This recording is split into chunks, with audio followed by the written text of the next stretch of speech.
مگر جہاں تک اسلامی تعلیمات کی بات ہے تو میں عرض کرتا چلوں کہ حضور نبی کریم صلی اللہ علیہ وسلم نے اپنے دور میں جب ریاست مدینہ تشکیل دی تھی اور ریاست مدینہ جب بن رہی تھی اس میں بھی حضور نبی کریم صلی اللہ علیہ وسلم نے خطبہ حجۃ الوداع دیا، جو آخری خطبہ تھا جو مسلمانوں کے لیے نیو ورلڈ آرڈر کی حیثیت رکھتا، اس میں حضور نبی کریم صلی اللہ علیہ وسلم نے ارشاد فرمایا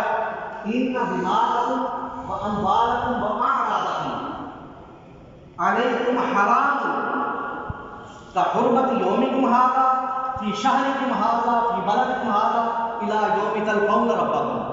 حضور نبی کریم صلی اللہ علیہ وسلم نے یہ نیو ورلڈ آرڈر جاری فرمایا آج کے دن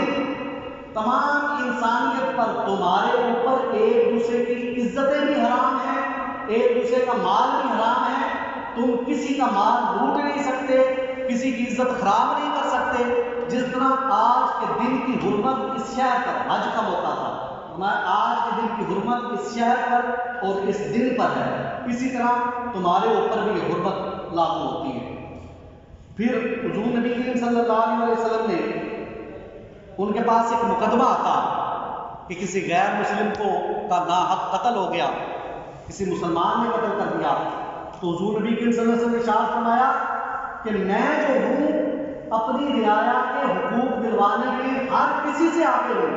یہ ہو نہیں سکتا کہ غیر مسلم رعایا میں سے کسی کا ناحق قتل کیا ہو اور اس کی سزا نہ دی جائے۔ حضور نبی کریم صلی اللہ علیہ وسلم نے کیس سن کر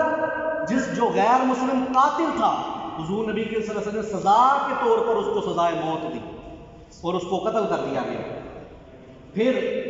حضور نبی کریم صلی اللہ علیہ وسلم کی تعلیمات میں آخری بات جو بات ختم کرتے ہوئے آپ کو بتاتا چلوں کہ آقا دو جہاں صلی اللہ علیہ وسلم نے ایک اسلامی ریاست جو ہے ان کے حکمرانوں کو یہ سمجھنا چاہیے اور سوچنا چاہیے کہ غیر مسلم رعایا کے کتنی شد و مد کے ساتھ حضور نبی کریم صلی اللہ علیہ وسلم حقوق کی بات فرمایا کرتے تھے، ان کے حقوق کا تحفظ کیا کرتے تھے، ان کی اشک شوئی کیا کرتے تھے۔ کسی غیر مسلم کو کوئی تکلیف ہوتی تو حضور نبی کریم صلی اللہ علیہ وسلم خود اس کی اشک شوئی کے لیے جایا کرتے تھے۔ اور حضور نبی کریم صلی اللہ علیہ وسلم نے یہ اعلان فرمایا الا من ظلم معاہدا او انتقصه او کلف فوقه طاقته او اخذ منه شيئا من طيب نفس فاخذ بحجه يوم القيامه۔ حضور نبی صلی اللہ علیہ وسلم نے ارشاد فرمایا اگر یہ حضور صلی اللہ علیہ وسلم کا اعلان ہے، یہ مسلم حکمرانوں کے لیے، ایڈمنسٹریشن کے لیے اور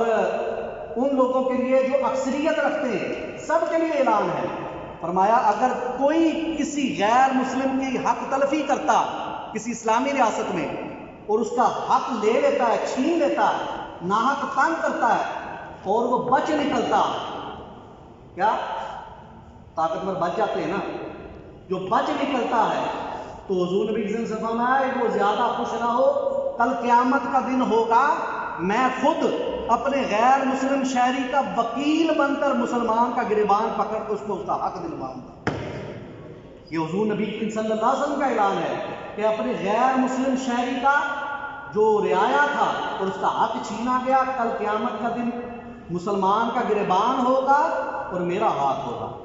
تو حضور نبی صلی اللہ علیہ وسلم کی ناراضگی کوئی مسلمان برداشت نہیں کر سکتا۔ تو میرے دوستو، جہاں کوئی ایک ملک ہوتا ہے، گھر میں بھی اختلافات ہو جاتے ہیں، ایک چار دیواری میں بھی اختلافات ہو جاتے ہیں، تو جہاں ایک پورا سسٹم چلانا ہو وہاں پر اچھی باتیں بھی ہو جاتی ہیں، بری باتیں بھی ہو جاتی ہیں۔ مگر میں ہمیشہ یہ کہتا ہوتا ہوں کہ ہمیں اچھی چیز کو پروموٹ کرنا چاہیے۔ پیس، امن کبھی بھی خبر نہیں بنتا، ٹیررزم اور دہشت گردی ہمیشہ خبر بن جاتی ہے۔ وہ ایک چیز ہوتی ہے پورے تالاب کو ایک مچھلی گندا کر دیتی ہے۔ مگر جہاں مختلف طبقات اس پاکستان میں رہ رہے ہیں تو وہ میجورٹی جو ہے وہ پیسفل لوگوں کی ہے، آپس میں اچھی انڈرسٹینڈنگ ہے، میوچل انڈرسٹینڈنگ ہے اور بڑے اچھے طریقے سے ہم زندگی گزار رہے ہیں۔ تو اگر حق تلفی کی بات آئے تو میں آپ کو یہ کہنا چاہتا ہوں کہ پاکستان کا معاملہ مسلم غیر مسلم کا نہیں ہے، پاکستان کا معاملہ طاقتور اور کمزور کا ہے کہ یہاں پر طاقتور حکومت کر رہے ہیں ان کی نسلیں حکومت کر رہی ہیں، ان کی نسلیں نسل در نسل حکومت میں اور کمزور پسا چلا جا رہا ہے۔ آپ دیکھ لیں کرسچن کمیونٹی میں، دیکھ لیں آپ کے جو M N As M P As ہیں وہی ہیں جو قائد اعظم کی کیبنٹ میں تھے، ان کی اولادیں آج حکومت کر رہی ہیں۔ اسی طرح مسلمانوں میں بھی اس طرح ہے۔ تو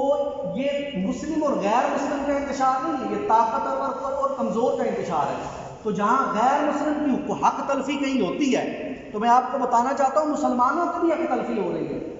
کہ نہیں ہو رہی؟ طاقتور کمزور کا حقوق غصب کرتے ہیں کہ نہیں کرتے؟ تو جن چیلنجز کا اور جن مشکلات کا اگر غیر مسلم طبقات کو سامنا ہے، بالکل اسی طرح ہی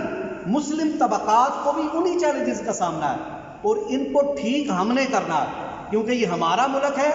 ہمارے بڑوں نے محنتوں کے بعد، مشقتوں کے بعد اور بڑی قربانیوں کے بعد یہ ایک بہترین گلدستہ سجا کے ہمیں دیا۔ یہ نہیں ہو سکتا کہ کوئی طاقتور آئے اور ہمارے حقوق کو غصب کر لے۔ تو میں امن کی بات کرتے ہوئے آخر میں یہ عرض کرنا چاہتا ہوں کہ پوری دنیا میں مسلمان اور دیگر طبقات وہ امن سے بھی رہتے ہیں،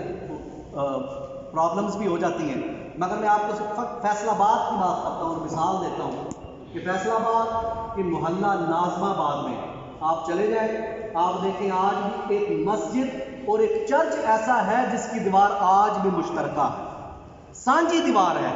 اور وہ چرچ آپ اس بات کی تائید کریں گے، اور وہ مشترکہ دیوار ہے، اور کبھی بھی مسلم اور کرسچنز میں آج تک کسی معاملے میں کوئی اختلاف نہیں ہوا۔